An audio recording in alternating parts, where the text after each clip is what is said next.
कि बलोच लोगों में इतना गुस्सा है, क्यों वो पाकिस्तान का हिस्सा नहीं बने रहना चाहते, उनसे अलग होना चाहते हैं। चलिए जरा आपको समझाते हैं कि पाकिस्तान के लिए बलूचिस्तान क्यों जरूरी है और बलोच क्यों अलग होना चाहते हैं। जानकारी जल्दी से आपके सामने रखते हैं। देखिए, पाकिस्तान का सबसे बड़ा प्रांत बलूचिस्तान, पाकिस्तान के पूरे क्षेत्रफल को देखें तो 44% हिस्सा है और पाकिस्तान की 6% आबादी यही बलूचिस्तान में रहती है।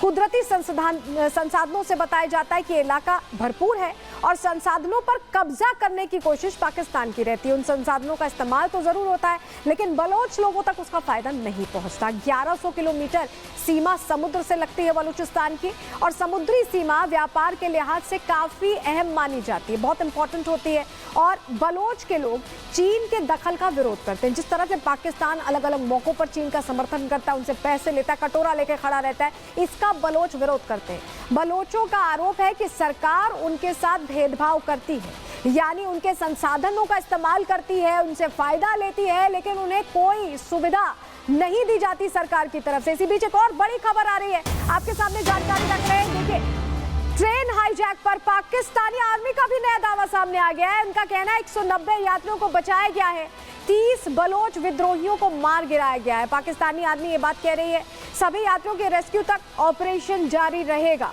तो 190 यात्रियों को बचाया गया है, ये पाकिस्तानी आर्मी का दावा है।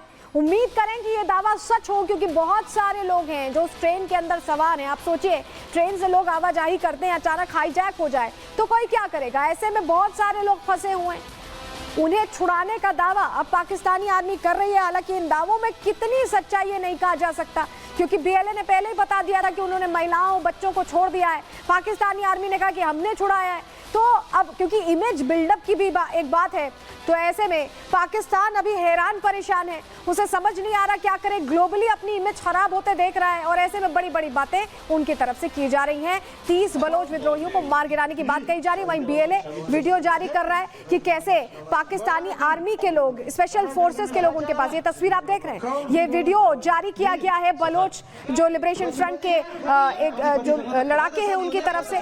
और ये देखिए, नई तस्वीर देखिए, ये बिल्कुल पहली तस्वीर है, हम आपको दिखा रहे हैं। तस्वीर में आप देखिए पाकिस्तानी आर्मी के आईएसआई के अधिकारी बकायदा उनकी तस्वीरें खींचकर बीएलए अब शायद डालने वाला है सोशल मीडिया पर। और ये मांग जो है उसको और मजबूती देने के लिए बीएलए लगातार ये तस्वीरें जारी कर रहा है।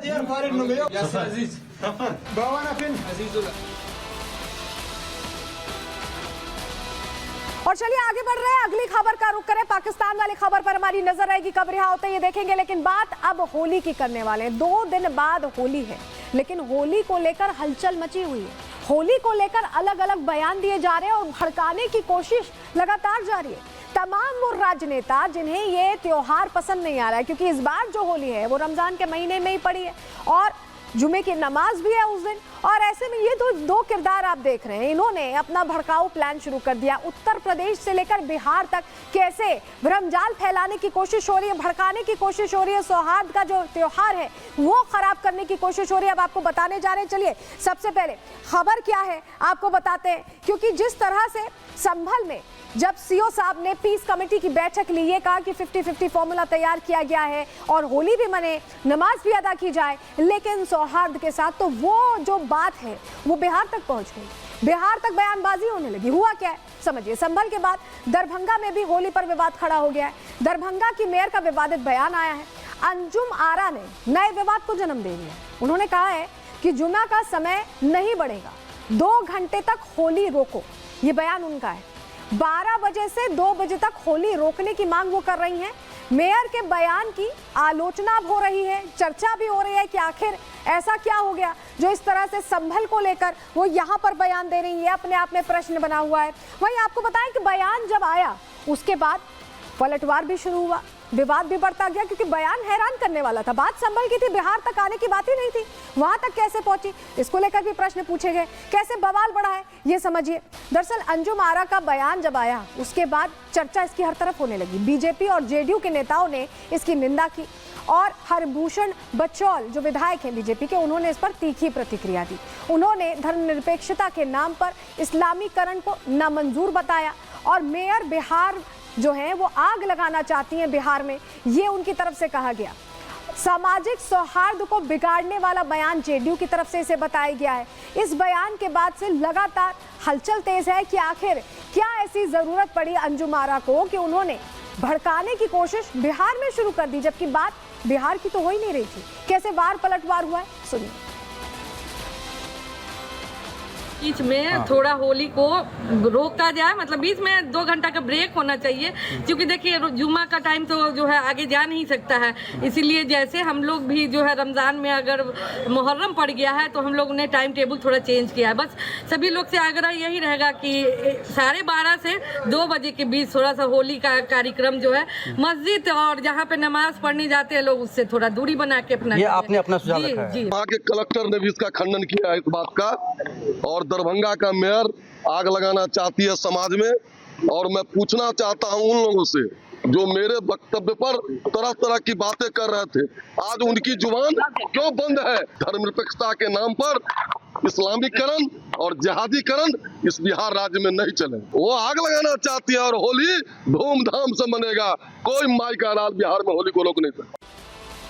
इस बीच जब प्रश्न पूछे जाने लगे तो यू टर्न ले लिया मेयर साहिबा ने। क्या हुआ है? होली रोकने के बयान पर अंजुम आरा घिरती दिखाई दी। होली रोकने को लेकर जो उन्होंने कहा, उसके बाद आपको बताएं 2023 में अंजुम ने जेडीयू ज्वाइन की थी और जेडीयू ने भी उनके बयान को ऐसे में गलत बता दिया, साफ नहीं दिया। फजीहत होने के बाद अंजुम के सुर एकदम बदल गए, अलग अंदाज में नजर आई। मीडिया के सामने आकर माफी मांगने लगी। उन्हें लगा कि अब उन पर कार्रवाई ना हो जाए। सुनिए जरा कैसे सुर ऐसे अचानक से बदले कि लग रहा है जैसे कुछ कहा ही नहीं था। सुनिए अंजुम आरा। मैंने अपने बयान पे खेद प्रकट किया है और मेरी मंशा बस इतनी थी कि दरभंगा शहर में शांतिपूर्ण ढंग से हो, इसी संदर्भ में मैंने ये जो है बोला था। लेकिन अगर किसी की आस्था को ठेस पहुंचा है तो मैं उस पर खेद व्यक्त करती हूँ। तो दरभंगा मेयर को आपने सुन लिया। अब अचानक से उनको चिंता हो गई कि आस्था को ठेस पहुंची है तो वो माफी मांग रही हैं, अपना बयान वापस ले रही हैं। लेकिन ये दरभंगा तक सीमित नहीं है। चलिए अब आपको संभल लेकर चलते हैं। एक और किरदार है ऐसा ही जो यही भड़काऊ काम कर रहे हैं। अंजुम आरा को आपने सुना कैसे दरभंगा में माहौल बिगाड़ रही थी। अब जफर अली साहब से मिलिए। संभल में होली और जुमे की नमाज को लेकर ये भी भ्रम फैला रहे हैं। ये सदर है जामा मस्जिद के, वकील भी हैं। जो मामला चल रहा है हरिहर मंदिर बनाम जामा मस्जिद का विवादित ढांचा जिसे कह दिया गया है, और ये भी भड़काने में कोई कोर कसर नहीं छोड़ रहे हैं। कैसे कोर कसर नहीं छोड़ रहे हैं अब आपको बताने जा रहे हैं, क्योंकि ये भ्रम फैला रहे हैं। आपको याद है कि संभल में हिंसा जब भड़की थी उस वक्त भी भ्रम फैलाया गया और वही नैरेटिव फिर से सेट किया जा रहा है होली को लेकर। फिर से उसी तरह की बातें की जा रही हैं जिससे जो युवा हैं वो उनके जाल में फंस जाएं। हो क्या रहा है, क्या करा है जफर अली ने जो सदर हैं जामा मस्जिद के? सुनिए जरा, जानकारी आपको जल्दी से देते हैं। दरअसल यहाँ संभल में त्योहार के लिए नियम तय हो गया है। पीस कमेटीज की बैठक भी हो चुकी है और प्रशासन ने 50-50 वाला फॉर्मूला सेट कर दिया, तय कर दिया